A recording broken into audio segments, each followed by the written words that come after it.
Hi, Phil. So Roma is the president, and I'm sure you'll stop me when I get all your titles wrong. You're the president of the television group at MGM, but also digital. And I've never quite been sure whether digital is separate from the television group or is part of the same thing, but I'm sure we will explore that as we go through. But I guess I'd quite like to start with one of the overarching themes of this conference is that this is a golden age for television. Do you believe that to be true? Well, you know, somebody asked me that yesterday, and I think the challenge with Golden Age is that it sounds so old, and it sounds like we've all been doing it for far too long. But I think when we talk about it being a television renaissance, I absolutely believe that to be true. I think it's a fantastic time to work in television. It is some of the best creative content in the world, working with some of the best writers, the best talent. There's opportunities to reach the audience, as Puneet was saying, in so many different ways. And there's ways to make real business models happen. So it's a joy to be working in television, and it's nice to be in a business that's growing. So it's rare in a golden age that it's a golden age for everyone. So it may be a golden age for a consumer who is not paying today for something that they were paying for 5 years ago. It may be a golden age for distributors who can reach people in a way that they never could before. It may be a golden age for content producers because their stuff's getting seen in a way that it wasn't before. Is everybody winning? I think everybody can win because it starts with the consumer. I think the difference is that it's a lot of work now. Nothing's easy anymore. Nothing's a one-stop shop. Nothing's, you know, wake up in the morning and make money before you've had your first cup of coffee and put your shoes on. It doesn't work like that anymore. I sometimes, you know, imagine what it would have been like to be a television executive in the 80s where you were making money while eating your breakfast cereal. It's every dollar we fight for now. Every dollar, every word on the screen is fought for by the creators. It's not easy. So that's the bad news. But the good news is, I think, with all of that effort and energy and partnership that happens now in the marketplace, it is a golden age for everybody, from the talent and the writers and the creators who now, you see a lot of film talent moving into television because it's such an exciting medium for storytelling, to the broadcasters, the distributors, the studios like ours, and then ultimately the audience. We all face challenges at every step of the way and at every step of the value chain, and some challenges are more difficult to overcome than others. But the opportunity is there, and the consumer wins at the end of the day. Okay. Now, I'm guessing if we'd shown a video from MGM 5 years ago, there might not have been such a heavy emphasis on the television part that we saw off the back end of that. So MGM has had an interesting last 10 or 15 years in terms of corporate ownership, direction, etc. Can you just set out the vision for MGM today and perhaps where television sits within that? Well, you know, I think television is a critical part of the strategy as laid out by our CEO, Gary Barber, and our board. When I joined, you know, Gary and his partner at the time, Roger Birnbaum, took over the company with a vision of growth, with a vision of building MGM, but in a new way, taking a legacy in this amazing library and that fantastic lion, but building it in a modern entrepreneurial way into the marketplace again. And we've seen that on the film side, but one of the things they identified at the time was television as an opportunity, and television as an opportunity for significant growth. And that was the beginning of a new television team and a new approach to the television studio, and a very aggressive path to find new content and great content that can travel around the world. So what you're seeing now is the very beginning of a television strategy. Just the beginning. Just the beginning, yeah. So a lot of that television is very high end. It's big budget drama. Is it using many of the same skills that MGM has honed in the movie side, or is it different? Oh, you know, I think television and film have a lot of similarities, but, you know, and their fundamental nature is the same. It's about storytelling and connecting with characters and going on a journey with those characters. But the format of television is fundamentally different. And I always say we have the huge advantage over our feature film colleagues of being able to tell a story over time, that we don't have to get it right in the first hour and a half. We try to, But we don't have to. We've got another, 10 to 20 hours behind that, if not more, to continue to evolve characters and evolve storytelling, and that's a huge advantage for us. But I think as a company, our focus on quality content and big brands, and in some cases, titles from our library, that's the same across film and TV. Interesting. I know it's not one of yours, although I think it was when you were at NBC Universal. I always remember Hugh Laurie on one of the Making of House documentaries saying the difference between a movie and a TV series is that in a movie the central character goes through an arc, it goes through a journey, whereas actually in a TV show the central character is the one who stays constant and everything changes around him. That for me was quite instructive to the storytelling being different between the two. As you're planning some of these new television adaptations, though they are adaptations of movies, so whether it's the Fargo side of things or whether it's some of the adaptations coming through from big budget things, how do you choose what to adapt and what's the strategy going forward? Well, from our perspective, I think the idea of just taking titles from the library and remaking them is not exciting. Especially if something was great. If it was great the first time around, it's like covering a Beatles song. You have to really have a vision for a new approach to make it make any sense. So for us, when I look at our total TV portfolio, what I'd like to see is a balance of original content like Vikings, like some of the other properties that we're working on, with content that's coming out of our library and our titles from the library. But like Teen Wolf and Fargo, what we're hoping to do is completely reinvent the story for today. So how would that story be told in 2013 and keep the essence of it at its core, but allow it to become something new and different? So where the original Teen Wolf film was very campy and fun and a little bit silly, the series is very dark and sexy and aggressive in ways. And Fargo, people keep asking me who's going to play Marge Gunnarsson in Fargo, and my answer is she's not in it. It's not a retelling of the same story, because I think that on so many levels that would be foolish. It was done so perfectly the first time around. Instead, we've taken the approach that says Fargo is a state of mind, and we'll tell a story in the same state of mind, but a new story with new characters.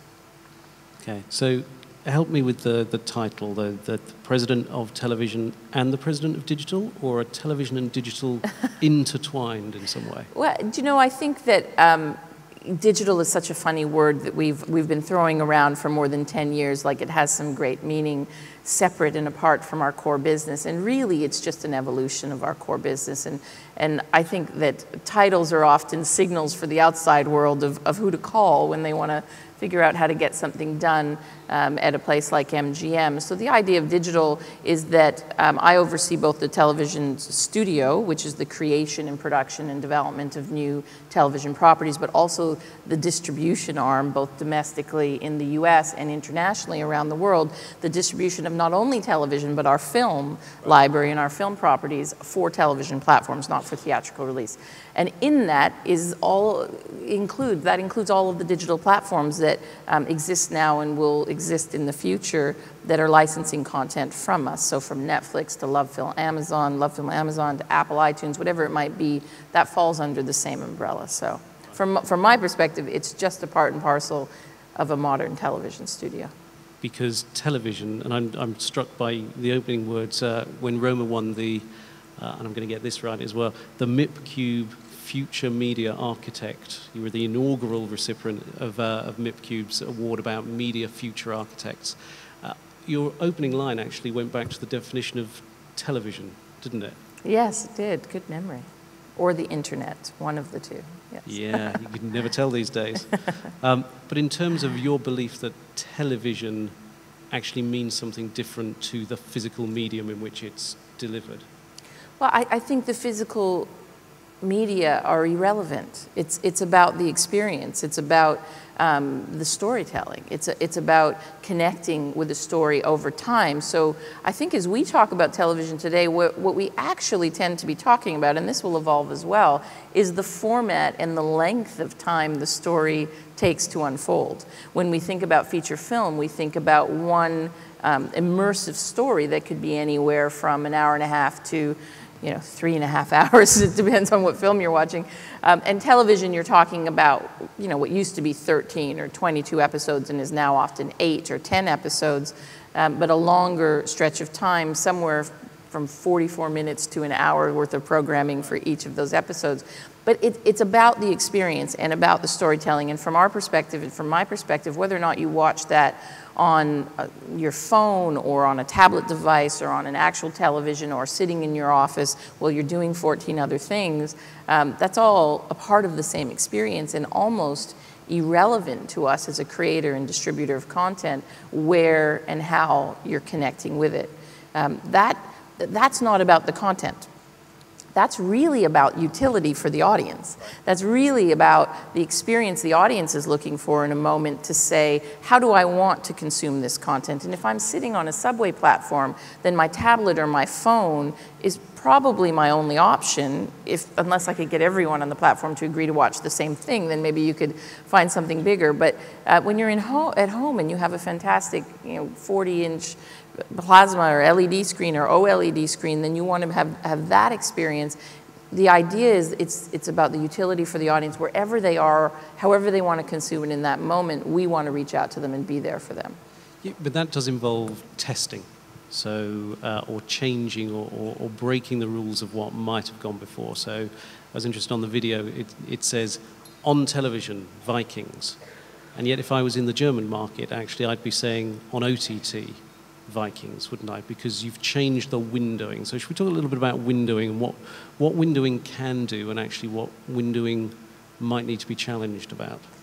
Yeah, and first of all, I think we'd still say television in Germany or the UK as well, but I think the interesting evolution of our business models right now is really about the windowing and really about how content moves from one platform to another. And in the past, it's been very linear in terms of a film. First it's in the theater, and then it goes to home video, and then it might go to, depending on the market, a pay television window, then a free television window, in some markets the other way around. And then there'd be some sort of long tail that you hope would exist to generate revenue over time with any particular product. What's happening now is that it's completely fragmented, and it's now a kaleidoscope of windows, and the balls are thrown up in the air, and you can catch them any which way that makes sense at the time. And I think Vikings is a really great example of that, of something where we've really pushed the windowing strategy to say, where's the best home for this content in any given market in the world, and who are the best partners, who's coming to the table in the strongest way. And in Germany and the UK, that meant Love Film gets a first window in the market, and the first time people in Britain or people in Germany will see Vikings, it will be on an OTT platform. It will then go to other platforms. But what that means from a business perspective is that there is a real long tail. There are subsequent pay television windows in a way that there may not have been in the past. And it creates a real opportunity for content creators and distributors to find a market over time that can continue to be robust instead of that traditional long tail that sort of whittles away very quickly, that this long tail actually has real value over a relatively short period of time. But from our perspective, it's almost irrelevant where it shows up first, because we know the consumers will find it.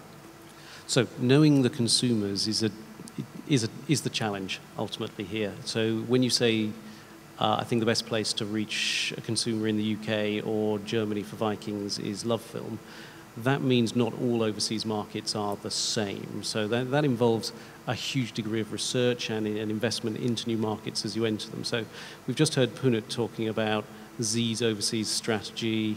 There's a corporate mantra around the world is my family, entering markets that have perhaps not their own established production capabilities, certainly not around Bollywood material. If we were to compare and contrast Z's international strategy with MGM's current international strategy, particularly in television, what do you look for when you're entering a new market, and how hard are you having to understand the differences in each of those markets? Well, I think, first of all, I didn't say it was necessarily the best place to see Vikings. Today, it's the only place to see Vikings, and that's the nature of the window. But it could have just as easily been on Sky in the UK or another platform. From our perspective, we look for the right partner for the right product at that moment in time, and they're all great partners. The audience then will have to find the content whichever platform they're at, in some cases multiple platforms at one time. But as we look at the international markets, it's very different than Z, that's focusing on content for the Indian audience, and wherever they may be in the world, they're focusing on that. So they're going out and they're finding them in this fantastic way. For us, we're making primarily US style content, which tends to travel and always has tended to travel. And we want to take that around the world in as robust a way as we can. We want to reach audiences around the world. And our content sits alongside local content in most of the markets, because every market in the world has a passion for their own local content.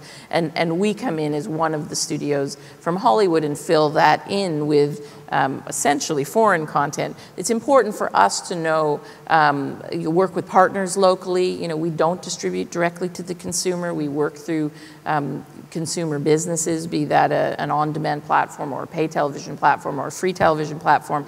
They know their consumers best, and our job is to help them reach their consumers with the best content possible in the best format for their market. I talked a little bit earlier on about data analytics and understanding consumers. You've had a long history of working with video content in different situations, whether it's traditional linear television sales, the ones that we're talking about, selling into content distributors in local markets, but all the way back to when you co-founded Snap and you were thinking about video content back in 1999 for social media settings. Right. How do you think that part of the content production industry has matured or evolved over that period in order to know how to get this content in the right way, in the right purposed content to people at the right time? That's a heavy question, and we get asked that all the time. What's your social media strategy? And the truth is that social media happens with or without you. It's because all social media is people talking and people connecting, and it's a modern version of the water cooler, and a more robust version in some ways. Our job is to say, how can we be a part of that conversation? And in some cases, how can we even guide that conversation and lead it to places that it might not otherwise go on its own? But it's a natural evolution of content and the passion that content creates in audiences. And what we try to do, and Vikings is a good example of this. I think History Channel in the US has done a fantastic job of including the audience in the dialogue. I think what's changed when I look back sort of 10 years ago and what we were doing when we talked about multi-platform content, we were talking about multi-platform storytelling. And this was a big focus. How do you take your soap opera online? How do you create behind-the-scenes video? How do you take your characters and extend them to a new type of storytelling on mobile or on the internet? And I think that has actually slowed down, and that, well, for some content that makes sense, and for some content that's 100% appropriate. For a lot of content it isn't, and it's not what the audience wants. They want that filmic experience with the very rich, very expensive video content that they're watching, and then they want to immerse themselves in that world. That doesn't necessarily mean immersing themselves in the story and the characters in terms of plot. So that's been a change. 10 years ago we were making digital online soap operas where the actors would step off the set and then step into another story. And that's complicated from a storytelling perspective, and not every show is going to lend itself to that very well. So I think what we are doing now is so much smarter, which is saying shows are brands, and they create universes and worlds that people want to step into. And let's step into the world. That doesn't necessarily mean you need to change the plot of what's happening. You can let that piece live on television and let the rest unfold in a different way. Roma and I were talking about this last week, and I've now remembered the thing that you said that really caught my attention last week, which I wonder if we can expand a little bit on, is when we talk about linear television and we talk about providing audiences with content. You said last week to me, actually audiences are quite willing not to be in control for part of the time. Audiences are willing to give up control in order to be surprised. And that was something around taking the audience through a story and actually just allowing them to let go.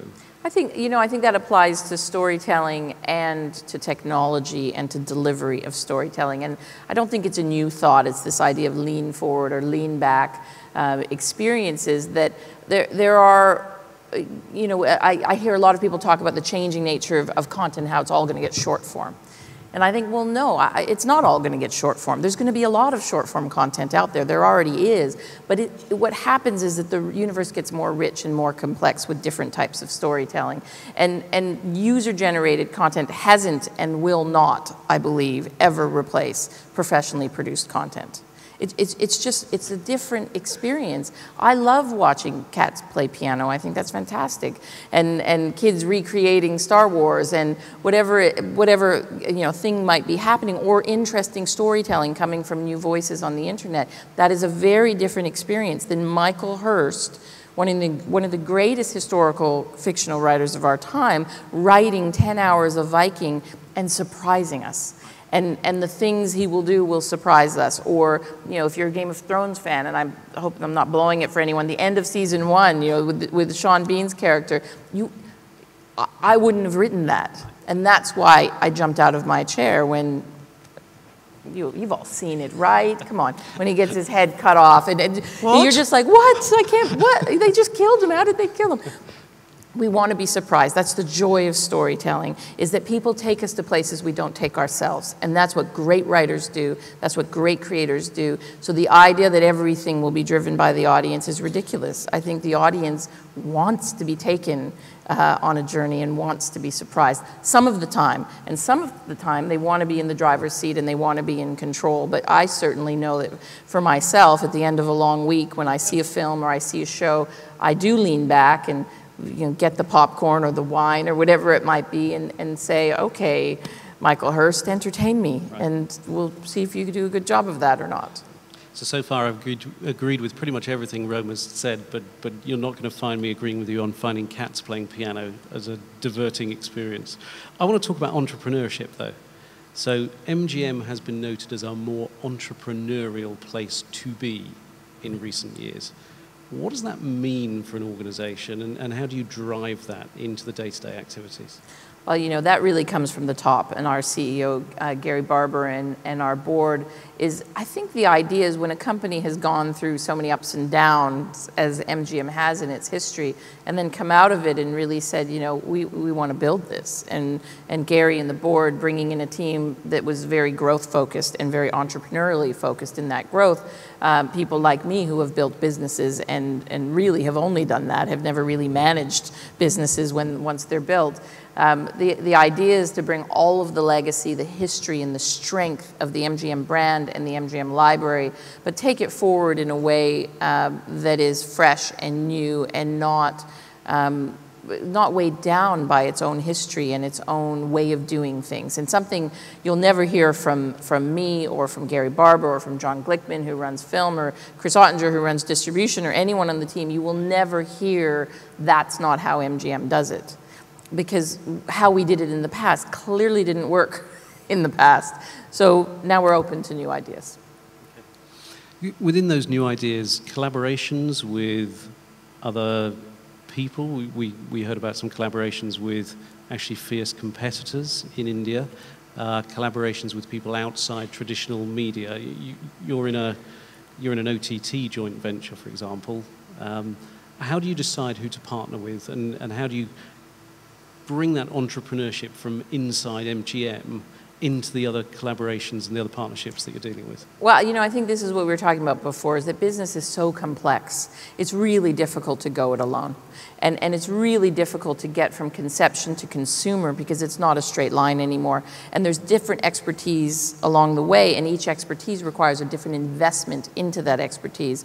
So I think when, you know, I look at partnership, when we look at partnership, is that we're open. We're open as a company, we're open as a team, we're open internally, externally to saying, you know, what is the best way to accomplish this, and do we have to be the best at every piece of the puzzle, or do we find partners that are great at pieces of the puzzle in a way that they can be better than us, which allows us to be great at what we do? And you know, I think this is just the nature of business now. I think it's the nature of teams, and when I look at the television team at MGM or the film team, we are a very collaborative team, and it would be unfair and untrue for someone like me to sit up here and say, I did this, I did Vikings. If you like Vikings, that was all me.